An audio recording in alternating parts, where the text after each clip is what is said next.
This is Mount Rainier, and this is an earthquake swarm at Mount Rainier. What does that all mean? Well, we're going to get into that here in just a minute, but first, we've got a few more pressing weather items on the agenda to get into, including big heat being a big problem up and down the western portion of the country along the southern tier as well. Severe weather is also a big problem for the plains and portions of the southeast and mid-Atlantic, where tornadoes, large hail, and destructive winds are all possible today and through the rest of the week in some of those same areas and some new areas. We're going to look at all of that, including space weather, as the sun appears to be becoming a little bit more active than it has been over the past few days. But we are going to start with the number one weather item on the menu that has been plaguing many areas of the country over the past week or so, and that is flooding. We've got more flooding potential, heavy rain potential for certain parts of the country, and we're going to take a look at that right now in our flood threat outlook. Folks, if you haven't seen this video, check this out. This is all over X. Yesterday in New Mexico, the Rio Ruidoso River surged 20 feet in 30 minutes, smashing the old record because heavy rain fell all through the area. Look at that. It carried a house down the river. There's much more footage of this. Flooding has been a problem. We know what happened in Texas. We've seen the remnants of Chantal move through North Carolina and provide a ton of rain in a short amount of time, cresting many rivers above their record flood stage. And we've seen Chicago even be under the gun yesterday, with portions of the west side of the city receiving 5 to 6 inches of rain in about an hour, with water rescues ensuing. That is crazy. We've got more flooding, and the reason for that is because we've got a very moisture-laden atmosphere, courtesy of a trough in the center portion of the country that is allowing plenty of moisture to feed into the United States along and ahead of that trough axis like this. We've got a big high over here. We've looked at this in the last few days. Circulation around that is just pumping moisture out of the Gulf of cold rain and into these areas. Monsoon season is kicked off in the southwestern portion of the country. This pattern is pretty much going to persist. I'm going to go ahead and put this into motion so we can see how things play out over the next 5 days or so. That trough continues to sit here, be a focus for moisture pooling and influx of moisture and lift and rain and showers out in front of that. We've got new troughing working in just when it seems like this one's going to move out of the picture to the east. We've got new troughing working in through the plains, going to spark some severe weather as well, and that will continue and merge on with this additional trough coming in out of Canada. You see those kind of merge together here as we get on into Saturday. Trough back into the center portion of the country. That's going to act to keep temperatures a little bit cooler. Ridging to the west moves out west, ridging to the east moves up into the northeast, and eventually gets reestablished. That Bermuda high sits out here, weakens a little bit, but then comes back. And look at this. Doesn't this look like just what we saw when we get on out into Monday, Sunday night into Monday?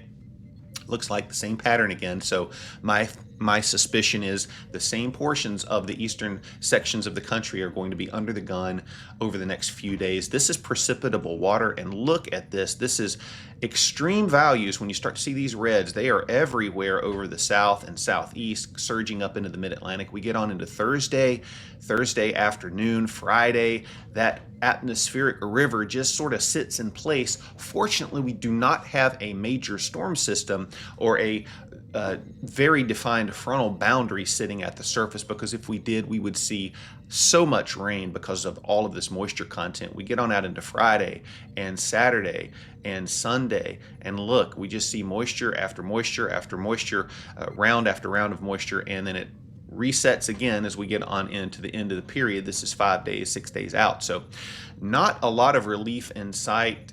There will be areas of or periods of time where the rain threat relaxes and then picks back up again, but there's a ton of moisture. That means any thunderstorms that develop and sort of sit in the same areas are going to produce torrential rain. We're going to see rainfall rates 2 to 3 inches per hour.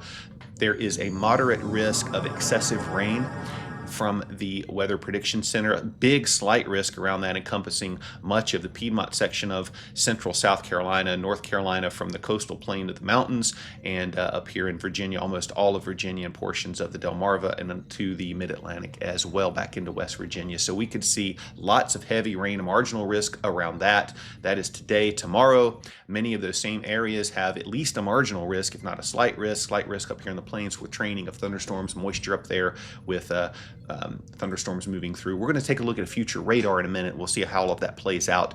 This is the Weather Prediction Center's prediction of rainfall over the next 3 days, and you can see big pocket up here from Wisconsin, central Wisconsin to northern Iowa, where we'd see maybe as much as 2 to 3 inches of rain. Same again in the central and western sections of North Carolina up through eastern Virginia into the mid-Atlantic. Some boundaries up here, and they will interact to help focus showers and thunderstorms. They'll pop up and sort of sit because the steering flow is very weak aloft. So we're not seeing a lot of rapid movement, and we'll see plenty of rain falling out from under these thunderstorms with torrential downpours where they sit. And so be careful. We'll look at the radar here in a minute, folks. We're going to get right into your weather IQ question right now, which continues our moon theme. Coming up on the other side of that, severe weather. And it is back, it is in the picture, and it will remain in the picture. We're going to look at all of that here in just a minute.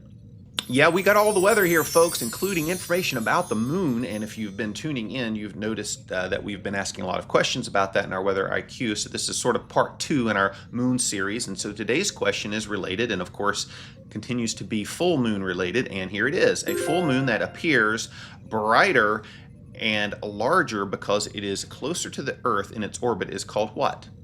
A magna moon, a supermoon, a dragon moon, or a blue moon? And the answer is coming right up at the end of the show. If you know it, though, go ahead and type it in the comment section. If not, just stick around. But right now, we've got severe weather to talk about, and we're going to get into that with our severe weather outlook.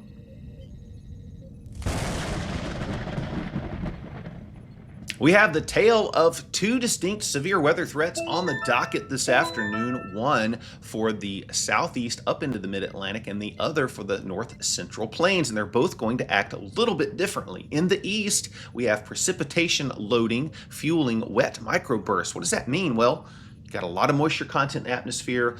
The thunderstorms are going to be very efficient rainfall producers. That's why we have flooding concerns. But as that rain comes out of the cloud, it hits the ground really, really fast, spreads out, speeds up, and you get wind damage as a result of that.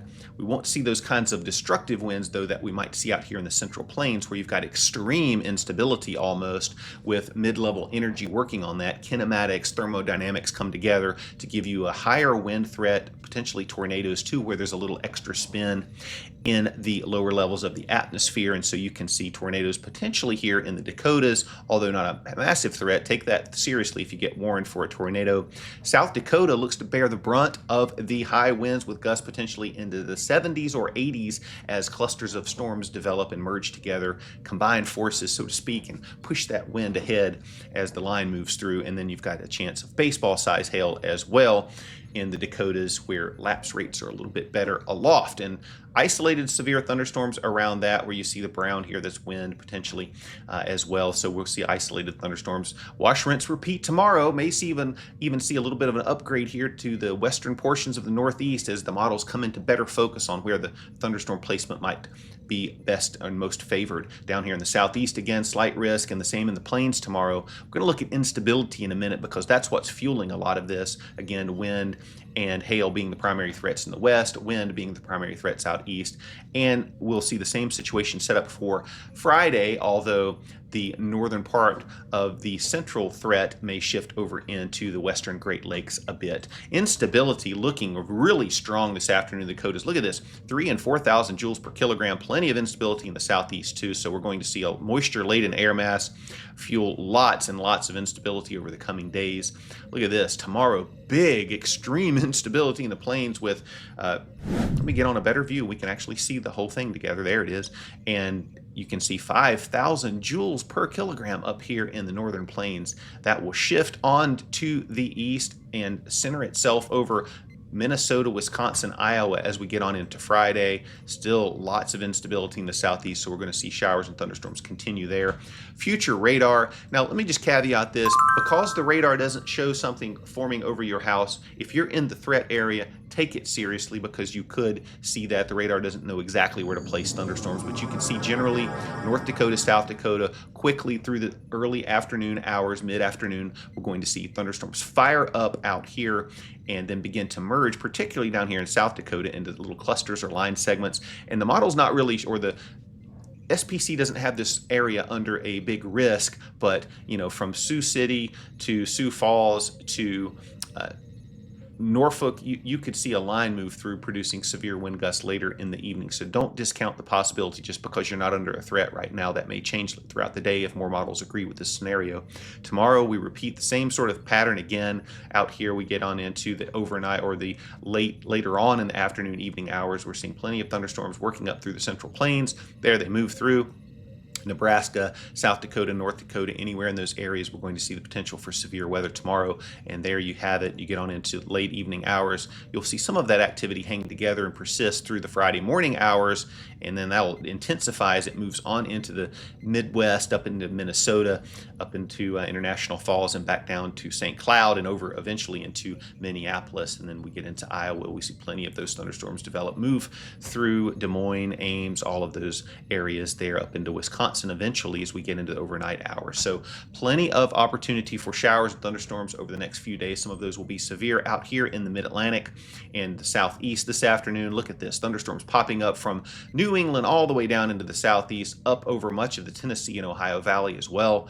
And you'll start to see those merge together out here and train over the same areas. That's where we'll see a flash flooding threat. Eventually everything will kind of move off a little bit to the east, and we'll repeat that process again tomorrow afternoon. Storms, particularly in North Carolina down here in the southeast, moving off the higher terrain and providing plenty of rain, lightning, and wind, potentially with some of those microbursts up here in New England. We see that little threat area up here as well tomorrow. That'll persist through the evening hours, then die out, and wash, rinse, repeat on Friday. Here we go again with showers and thunderstorms over much of the southeast, up and down through the eastern Ohio Valley, eastern Great Lakes, up here into southern New England. And that's where we'll see mainly the threat of rain. Over here in the western portions of the Ohio Valley and down into the Mississippi Valley, may see some drying out as we go through the next couple of days and have the focus shift east into the eastern seaboard. That's your severe weather threat, folks. We're going to take a look at your weekend forecast and wrap things up with the geology update and space weather here tonight. Checking out the alert map, we see plenty of flash flood warnings from the Delmarva down to the Piedmont sections of North Carolina, where we've seen a lot of rain over the past few days. Out west, it's going to be very windy. Lots of red flag warnings up out here for winds gusting into the 30s or 40s. Don't burn anything. It's very hot and dry. Speaking of hot, very, very hot in the desert southwest. Again, Tucson, Phoenix, Palm Springs, California, Yuma. We're seeing temperatures approaching 110 to 120 in spots out here. Heat advisories up for another day in eastern Montana with heat indexes into the mid-90s. So be careful. Air quality alerts out here in Denver for ozone.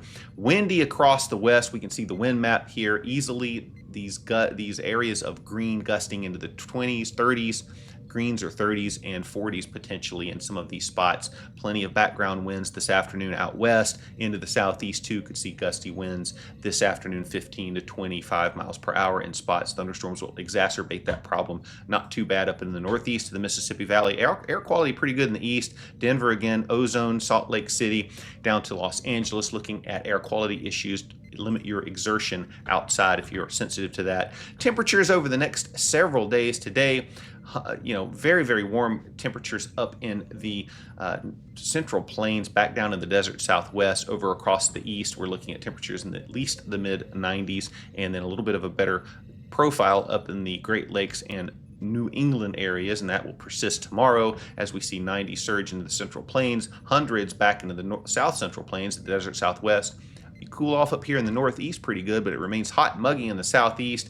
Really start to see cooling in the northern plains as that trough works in, bringing the threat of severe weather into the Midwest on Friday. Warming up behind it, though, in the eastern portions of the Northwest. Very hot weather continues in the desert Southwest. 90s across the southern tier and 70s up in the Northeast where it's pleasant. Saturday for your weekend forecast, a little bit warmer back here in the plains, cooler up in the Northeast and the Great Lakes, warm everywhere else across the country. country, especially the desert Southwest and back into the eastern sections of the Pacific Northwest, and that pattern persists into Sunday. Everybody warming up nicely. You get a little bit of a break with that trough, and then it warms right back up, hot and humid in the south again. And looking at the precipitation forecast, we already saw that for much of the nation for the next 3 days. We'll just concentrate on the weekend here. So Saturday morning, we start to see thunderstorms develop along kind of a frontal zone trough area here, access back through the plains and approaching the Mississippi Valley. Plenty of scattered showers and thunderstorms in the southern tier of the nation up the eastern seaboard. That'll die off Saturday night, and then we'll see that all refire back up on Sunday again. So if you've got weekend plans, you're going to have to dodge showers and thunderstorms. Fortunately, no big areas of organized rain showing up, but look at all of this from basically the eastern quadrant of the country down up into the Great Lakes. We're going to see showers, thunderstorms, and some of those will be severe as we go through the weekend. A lot of flooding potential in the east as well. And that's your weekend update. Now we're going to wrap things up with a look at space weather and Mount Rainier. All right, folks, from a solar standpoint, a couple things that are getting interesting to take a look at here. We've got a coronal hole turning toward us. It's on the south and probably will be a little bit too far south to impact us directly, but we've got this trans-equatorial limb of that coronal hole turning in toward us. It will be center disk in a few days, and so we're going to watch that. Enhanced solar stream could interfere with the magnetic field of the Earth a bit, produce some aurora, so we'll keep our eyes on it. Sunspots. Couple of new sunspots coming in. This one has been producing solar flaring activity out from the limb, and so we're going to see that potentially continue as it moves on toward us. It's fairly large and complex, so that's something to definitely keep an eye on as it begins to approach center disk. Down here in the Pacific Ring of Fire, we're still looking at our same 4 volcanoes, nothing brand new at all, so not going to spend time there. But in the Pacific Northwest, Mount Rainier has become a bit active over the past 48 hours, seeing quite a bit of earthquake activity. These are very small quakes. They're pretty shallow. I don't know if anybody's felt anything there or not, but oftentimes swarms of earthquakes precede volcanic activity. Mount Rainier is a volcano. It's just south of Seattle, and so we need to pay attention to it, although this doesn't appear that it's going to be preceding volcanic activity. We're not seeing any big shakes yet, and so scientists are not all that concerned about it right now. The last time Mount Rainier was active was about 1,000 years ago. We have geological evidence for that. Over that time period, there are a few unsubstantiated reports of eruptive activity from it, but that has not been confirmed by geological evidence. In any event, you can go out to Google and Google it, and it'll return several articles to you. OregonLive.com. Here is a good basically paper article on that talks about the recent activity and how you should not be afraid, and I would not expect you should be afraid at this point in time, but it's something to continue to monitor. Earthquake swarms there are you get about 1 or 2 of those a year, but the big ones are kind of rare, and we're maybe in a big one now. So we'll see what happens, folks, and we'll wrap things up here looking at the moon. 98.1%. Tomorrow, full moon. It's a buck moon. We learned what that was yesterday. It's when deer grow new antlers, male deer. And that leads us into the answer to today's IQ question about the moon. So here it is, a full moon that appears larger and brighter because it's closer to the Earth, and its orbit is called what? The answer is a supermoon. That's exactly what that is. It is a supermoon. It appears bigger, of course, because it's closer to us in its orbit. All right, so that's your moon information for today. We've got some more questions about the moon coming up.